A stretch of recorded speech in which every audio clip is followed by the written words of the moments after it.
जवन पूर बाप के जवान बेटा होके ना, ओकरा के कब्बो कमजोर समझे के गलती मत करी है। कबीर हमार बेटा 20 साल लग गए हमरा के अपन बेटा पहचानने में। आज पटना के सीरियल ब्लास्ट ने पूरे पटना और यहाँ के सिस्टम को दहला कर रख दिया है। एक के बाद एक पूरे 6 धमाके हुए हैं, जिसमें 2 धमाका गांधी मैदान, 2 पटना जंक्शन,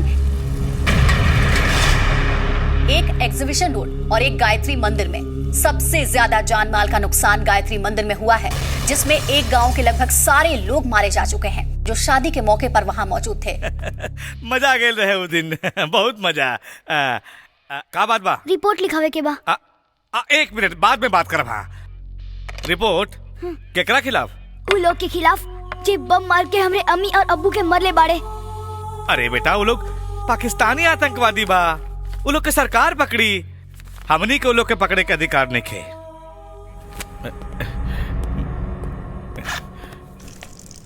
अरे ये क्या करत रे?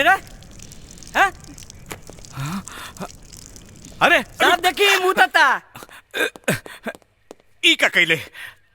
हमार अब्बू कहत रहे जे थाना में थानेदार रह के थानेदारी ना करे, उ थाना ना पेशाब खाना होला। साले!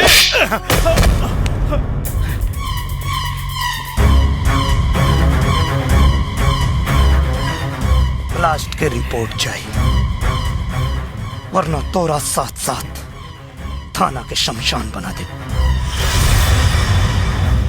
आप करा दे जी। हाँ? गरजे वाला बादल कहो बरसल बा। अब मरे वाला आदमी के अगर श्रद्धांजलि ना दिल गई तो जिंदा आदमी के आत्मा के शांति कहाँ मिली?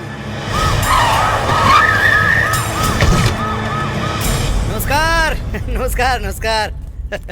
नाराजगी जाहिर हुआ, हम बूझ रहल बानी, बाकी मुआवजा के रकम बहुत जल्द पहुंचावे के हम कोशिश कर रहल बानी। मुआवजा के रकम पहुंचला से मरे वाला वापस आ जाई ना, ये तो हम अच्छी तरह से जानता नहीं। आत्मा के शांति लगा करिए अपन जान दे साले गवार। मंत्री जी चुप! एक शब्द ना तो दफा लगा के तना ठोकवाई कि बुढ़ापा जियान हो जाई। कानून बड़ा होला, आदमी ना। अगर मरे वाला के एहसास ना रहित ना, इतना ठोको होती तोहनी के कि देख नक्शा बिगड़ जाए।